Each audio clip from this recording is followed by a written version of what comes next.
اعوذ باللہ من الشیطان الرجیم بسم اللہ الرحمن الرحیم الحمدللہ رب العالمین والصلاة والسلام علی محمد وعلی آلہ وسلم۔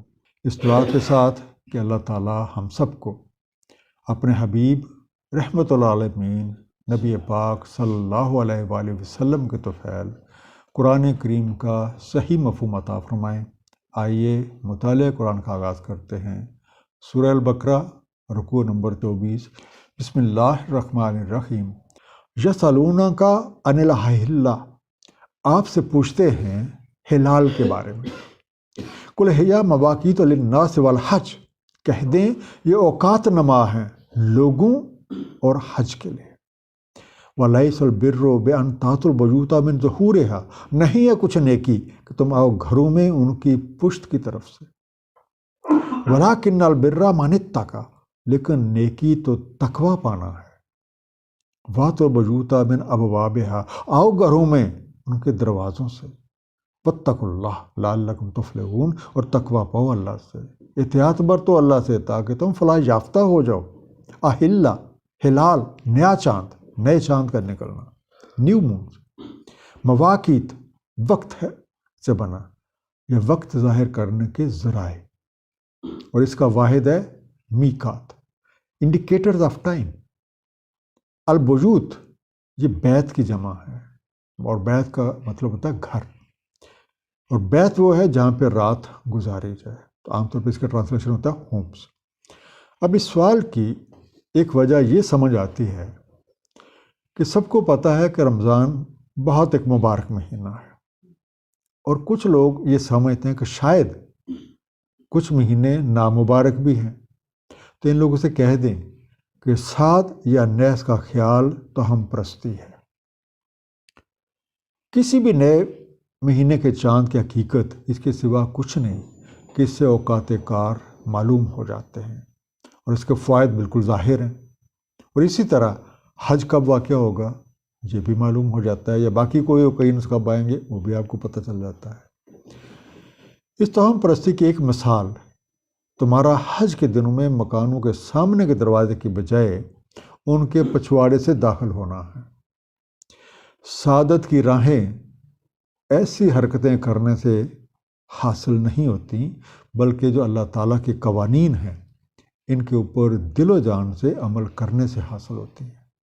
اس لیے گھروں کے جو باقاعدہ داخلی راستے ہیں انہیں سے آیا کرو، اور اگر تم زندگی کے تمام معاملات میں اللہ تعالیٰ کے احکامات کو مد نظر رکھو گے تو تمہیں اللہ کی خوشنودی حاصل ہو جائے گی، اور تم بھی فلاح یافتہ لوگوں کی فہرست میں شامل ہو جاؤ گے۔ وَقَاتِلُوا فِي سَبِيلِ اللَّهِ الَّذِينَ يُقَاتِلُونَكُمْ وَلَا تَعْتَدُوا، اور لڑو ان سے اللہ کی راہ میں جو لڑتے ہیں تم سے، اور حد سے تجاوز نہ کرو۔ ان اللہ لا يحب المعتدین، بے شک اللہ تعالیٰ نہیں پسند فرماتا حد سے تجاوز کرنے والوں کو۔ قاتلو، قتل سے بنا، لڑائی، جنگ، مزاحمت کرو، فائٹ۔ اب جنگ کا پہلا اصول جو اس آیت سے ہمیں حاصل ہوتا ہے وہ یہ ہے کہ ان لوگوں سے لڑائی کی جائے جو تم سے لڑتے ہیں۔ مقصد ہے کہ تم نے پہل نہیں کرنی، اگر تم سے لڑے تو تم بھی اس سے لڑو، کیونکہ ان حالات میں اس کے سوا کوئی اور چارہ نہیں ہے۔ اور یہ جنگ اللہ تعالیٰ کے جو دیے ہوئے قوانین ہیں ان کے مطابق ہوگی، نہ کہ ذاتی مصلحتوں اور مفاد پرستیوں کی بنا پہ۔ اور اس کا مقصد اللہ کی راہ یعنی انسانیت کا تحفظ ہے، اور اس میں کسی بھی قسم کی حدود شکنی جو ہے وہ ایک ناپسندیدہ فعل ہے۔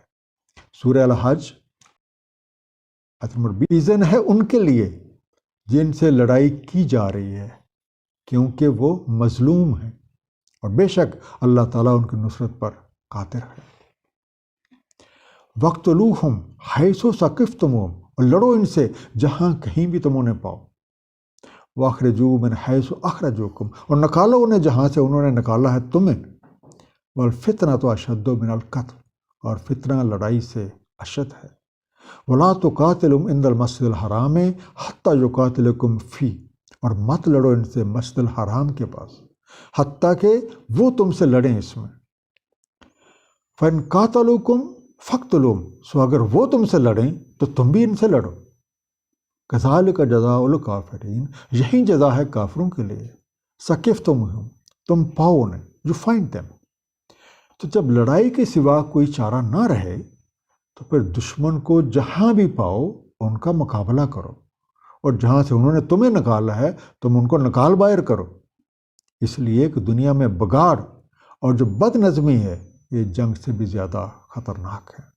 لیکن اس بات کا خیال رہے کہ مسجد الحرام امن کی جگہ ہے، لیکن اگر دشمن وہاں جنگ کرنے سے باز نہ آئیں تو تم بھی ان سے جنگ کرو، کیونکہ جو لوگ اس طرح کے مقامات مقدس کا خیال نہیں کرتے، ان کے آئین و ضوابط کا بھی احترام نہیں کرتے، تو ان کا علاج ان کے حملے کا جواب دینا ہے۔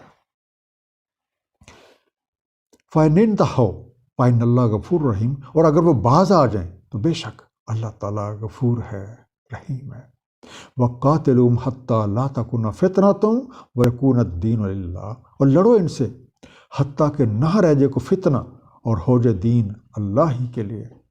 فَإِنِ انْتَهَوْا فَلَا عُدْوَانَ إِلَّا عَلَى الظَّالِمِينَ، بس اگر یہ باز آ جائیں تو نہیں کو عدوان سوائے ظلم کرنے والوں پہ۔ انتہو نہیں، وہ رک جائیں، وہ رکے رہیں، باز آ جائیں۔ دسیز، عدوان ناجائز سلوک، دشمنی، معاندانہ انداز، آپ کہتے ہیں رجحان میں مخالفت، ہاسٹیلیٹی، انیمیٹی۔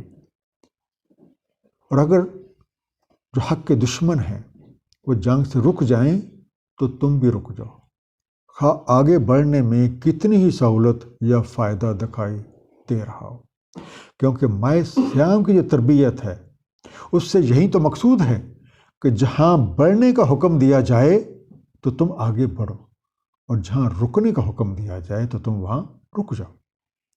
آیت نمبر 193 میں ارشاد ہے کہ جو جنگ ہے اللہ تعالیٰ کی حدود اور شرائط کے مطابق اس وقت تک جاری رہے گی جب تک جو فتنہ انہوں نے اٹھا رکھا تھا وہ دور نہ ہو جائے، اور ایسی فضا پیدا ہو جائے جس میں دین کے معاملہ میں کسی کے اوپر جبر و اکراہ نہ رہ جائے، جو چاہے اسے خالصتاً اللہ تعالیٰ کی خاطر اختیار کر لیں۔ جیسے کہ سورہ البقرہ آیت نمبر 256 میں ارشاد ہے، نہیں ہے کوئی اکراہ دین میں، الگ ہو چکی ہے رشد گمراہی سے، تو جو کوئی کفر کرے طاغوت کا اور ایمان لے آئے اللہ تعالیٰ پہ تو اس نے تھام لیا ایک مضبوط سہارا جو نہیں ہے ٹوٹنے والا، اور اللہ تعالیٰ سمیع ہے، علیم ہے۔ یہ لوگ اگر فساد انگیزوں سے باز آ جائیں تو تم بھی جنگ روک دو، کیونکہ اس جنگ کا تو مقصد ہی سرکش قوتوں کو ایک حد سے آگے نہ بڑھنے دینا ہے۔ الشہر الحرام بالشہر الحرام والحرمتوں کے ساتھ ماہ حرام سے، اور حرمتیں عدلے کا بدلہ ہیں۔ فمن اعتدی علیکم فاعتدوا علیہ بمثل ما اعتدی علیکم، اور جو کوئی تعدی کرے تم پہ تم بھی تعدی کرو اس پر اسی کی مثل جیسی تعدی کی اس نے تم پہ۔ واتقوا اللہ وَاعْلَمُوا أَنَّ اللَّهَ مَعَ الْمُتَّقِينَ، اور محتاط رہو اللہ تعالیٰ سے اور معلوم رہے کہ اللہ تعالیٰ متقین کے ساتھ ہے۔ الشہر الحرام، حرمت والا مہینہ، حرمات قابل احترام، قابل ادب، حرام قرار دی گئی چیزیں، وائولیشن۔ اب سال میں چند مہینے حرمت والے قرار دیے گئے ہیں جن میں عام حالات میں لڑائی کی اجازت نہیں ہے، جس کا ایک مقصد یہ نظر آتا ہے کہ لڑائی میں ایک وقفہ آ جائے تاکہ اس وقفے میں صلح اور امن کے امکانات پیدا ہو جائیں اور فریقین بات چیت کے ذریعے مسائل کو حل کر لیں۔ اب آپ اس آیت میں دیکھیے تو ایک قصاص کی پوری ڈیفینیشن جو ہے وہ بھی آپ کو ملے گی۔ فَمَنِ اعْتَدَىٰ عَلَيْكُمْ فَاعْتَدُوا عَلَيْهِ بِمِثْلِ مَا اعْتَدَىٰ عَلَيْكُمْ، جیسا کسی نے کیا اس کے ساتھ بالکل ویسا ہی۔ اب دیکھیں جنگ جو ہے یہ دو فریقین کے درمیان ہوتی ہے، اور جنگ روکنا صرف اس صورت میں ممکن ہوگا جب دونوں پارٹیاں اس بات کے لیے راضی ہوں، اور پھر ایسی باتیں عدل اور بدلے کے طریقے پر ہی ہو سکتے ہیں۔ اب سچے مومنوں کے لیے اللہ تعالیٰ اور اس کا رسول ہر چیز سے بڑھ کر ہے، اس لیے ان کا فرض یہ ہے کہ ہر طرح کے حالات میں احکامات الہیہ کو پیش نظر رکھیں، جن باتوں سے روکا گیا ہے ان سے پرہیز کریں، اور جن چیزوں کا کرنے کا کہا گیا ہے وہ کر گزریں، کیونکہ اللہ تعالیٰ ایسے لوگوں کی کوششوں کو شرف قبولیت بخشتا ہے جو زندگی کے تمام معاملات میں محتاط روی یعنی تقوی اختیار کیے رکھتے ہیں۔ وَأَنفِقُوا فِي سَبِيلِ اللَّهِ، اور نفقہ کرو اللہ تعالیٰ کی راہ میں۔ وَلَا تُلْقُوا بِأَيْدِيكُمْ إِلَى التَّهْلُكَةِ، اور مت پڑو اپنے ہی ہاتھوں ہلاکت میں۔ وَأَحْسِنُوا إِنَّ اللَّهَ يُحِبُّ الْمُحْسِنِينَ، اور احسان کرو، بے شک اللہ تعالیٰ محبوب رکھتا ہے محسنین کو۔ التہلکات، ہلاک سے بنا، تباہی اور بربادی، ڈسٹرکشن۔ نظام حق کے قیام کے لیے جان کے ساتھ ساتھ مال و دولت کو بھی اسی مقصد کے لیے خرچ کرو، ورنہ اپنے ہاتھوں تم تباہی کا سامان کر لو۔ غرض زندگی کے ہر شعبے میں حسن کارانہ انداز میں مصروف عمل رہو، کیونکہ یہی روش اللہ تعالیٰ کو پسند ہے۔ وَأَتِمُّوا الْحَجَّ وَالْعُمْرَةَ لِلَّهِ، اور پورا کرو حج اور عمرہ اللہ تعالیٰ کے لیے۔ وَإِنْ أُحْصِرْتُمْ فَمَا اسْتَيْسَرَ مِنَ الْحَجِّ، بس اگر تم گھیر لیے جاؤ تو جو بآسانی میسر ہو ہدیہ۔ وَلَا تَحْلِقُوا رُؤُوسَكُمْ حَتَّى يَبْلُغَ الْحَدْيُ مَحِلَّهُ، اور نہ منواؤ اپنے سر حتیٰ کہ پہنچ جائے ہدیہ برمحل۔ فَمَنْ كَانَ مِنْكُمْ مَرِيضًا أَوْ بِهِ أَذًى مِّن رَأْسِهِ فَفِدْيَةٌ مِّن صِيَامٍ أَوْ صَدَقَةٍ أَوْ نُسُك، تو جو کوئی تم میں سے مریض ہو یا اسے کوئی ایذا ہو سر میں تو فدیتاً رکھے روزے یا صدقہ دے یا نسک کرے۔ احصرتم، حصار کر لیے جاؤ، گھیر لیے جاؤ، کسی وجہ سے روک دیے جاؤ، you are surrounded, you are held back. استیسرا، یسر سے بنا، سہولت سے ہو سکے، آسانی سے ہو سکے، obtained with ease۔ الحج، حدیث سے بنا، اور عام طور پر اس کا ترجمہ کیا جاتا ہے قربانی کا جانور۔ آپ اسے ہدیہ بھی کہہ سکتے ہیں، قربانی کا جانور بھی کہہ سکتے ہیں۔ ہدیہ کے طور پہ کہیں گے تو اس کا میننگ ہوگا گفٹ، اور اگر قربانی کا جانور تو آپ کہہ سکتے ہیں سیکریفیشل اینیمل۔ لا تحلقوا، مت حلق کرواؤ، مطلب کہ اپنا نہ منڈواؤ، ڈونٹ شیو۔ رؤوسکم، رؤوسکم اس کا روٹ ہے راس، رے الف سین، اور یہ پلورل ہے، سر کی جمع ہے، یور ہیڈز۔ یبلغ، پہنچ جائے، محلہ، اپنے ٹکانے پہ، اپنی جگہ پہ، اٹس ڈیسٹینیشن، اٹس پلیس۔ اذا، اذیت، تکلیف، ایلمنٹ۔ نسک، نسک کا ترجمہ مناسک بھی ہے، اور اس سے مراد ایک ایسا عمل خیر بھی ہے جسے کو اپنے اوپر واجب قرار دے لے۔ A good deed which one sets upon himself as a binding۔ اب نظام حق کے قیام کے لیے جسمانی، نفسانی اور روحانی پہلوؤں سے مسلسل جدوجہد کی ضرورت ہے، اور حج اور عمرہ ایسی مثالیں ہیں جن میں یہ تمام پہلو بدرجہ اتم موجود ہیں۔ اب اگر آپ نے نیت کر لی اور کسی وجہ سے وہاں پہنچنے سے روک دیے جاؤ تو تم سے جو کچھ بھی بآسانی ہو سکے وہ ہدیاتاً وہاں بھجوا دو، اور جب تک یہ ہدیے یا یہ قربانیاں اپنی منزل تک نہ پہنچ جائیں تو تم حج والوں کی مطابقت کرتے ہوئے اپنے سر کے بال نہ منڈواؤ۔ تاہم اگر کوئی بیمار ہو یا اس کے سر میں کوئی تکلیف ہو جس کی وجہ سے اس کا سر منڈانا جو ہے وہ نقصان دہ ہے، تو پھر وہ فدیتاً روزے رکھ لے یا صدقہ کر دے یا کوئی عمل خیر اپنے اوپر واجب ٹھہرا لے۔ آیت جاری ہے، فَإِذَا آمِنْتُمْ، تو جب تمہیں امن ہو، فَمَنْ تَمَتَّعَ بِالْعُمْرَةِ إِلَى الْحَجِّ فَمَا اسْتَيْسَرَ مِنَ الْحَجِّ، تو جو کوئی تمتع کرے عمرہ کی حج کے ساتھ تو جو بآسانی میسر ہو ہدیہ۔ فَمَن لَّمْ يَجِدْ فَصِيَامُ ثَلَاثَةِ أَيَّامٍ فِي الْحَجِّ وَسَبْعَةٍ إِذَا رَجَعْتُمْ، تو جو کوئی نہ پائے تو روزے رکھے 3 ایام حج میں اور 7 جب تم واپس لوٹو۔ تل کا عشرۃ کاملہ، تو یہ ہوئے پورے 10۔ آمن تم امن و چین میں ہو، یو آر سیکیور اور یو آر ان پیس۔ تمتع فائدہ اٹھایا، ٹوک ایڈوانٹیج۔ رجا تم واپس لوٹو، واپس پلٹ کے آ جاؤ۔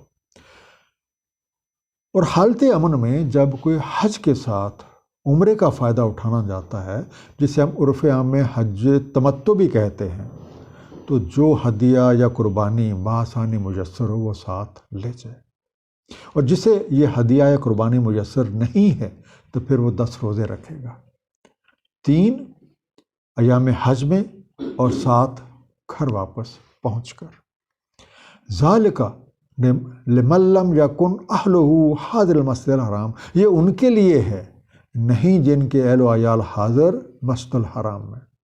واتقوا اللہ واعلموا ان اللہ شدید العقاب، اور احتیاط برتو اللہ تعالیٰ سے، اور معلوم رہے کہ اللہ تعالیٰ شدید تعاقب کرنے والا ہے۔ اہلہ اس کے گھر والے، حاضری رہنے والے اس جگہ کے حاضرین، شدید العقاب تندئی سے تعاقب کرنے والا۔ حج اور عمرے کا مقصد اللہ تعالیٰ کی رضا کا حصول ہے، اس لیے لازم ہے کہ ہماری نگاہ حج اور عمرہ کے ارکان کی ادائیگی کے ساتھ ساتھ ان کی معنونیت اور مقصد کے حصول پہ لگی رہے۔ ایک مختصر سا خلاصہ، نیکی قوانین الہیہ کو ہر وقت اپنے ذہن میں رکھنا اور ان پر دل و جان سے عمل کرنا ہے۔ حق کی راہ میں لڑنے والوں کے خلاف جنگ کی اجازت ہے، لیکن یہ لڑائی انسانیت کے تحفظ اور قوانین الہیہ کے مطابق لڑی جائے گی، اور یہ اس وقت تک جاری رہے گی جب تک فتنے کا خاتمہ نہ ہو جائے اور ایسی فضا پیدا ہو جائے جس میں دین پر عمل کرنے میں کوئی رکاوٹ نہ رہے۔ زندگی میں راہ حق کے قیام کے لیے ہر طرح کی مسلسل جد و جہد کی ضرورت ہے، اور اس کی ایک مثال حج اور عمرہ ہے، جو ہمیں اللہ تعالیٰ کے شعائر، مختلف نشانیوں کو دیکھنے اور اپنی ذات کا ادراک کرنے کے مواقع فراہم کرتے ہیں۔ اللہ تعالیٰ ہم سب کو قرآن کریم کو صحیح طور پہ سمجھنے اور اس پہ نبی پاک صلی اللہ علیہ وآلہ وسلم کی سنت مبارکہ کے مطابق عمل کرنے کی توفیق عنایت فرمائے۔ صدق اللہ العلی العظیم، صلی اللہ تعالیٰ علی حبیبہ محمد وآلہ وسلم۔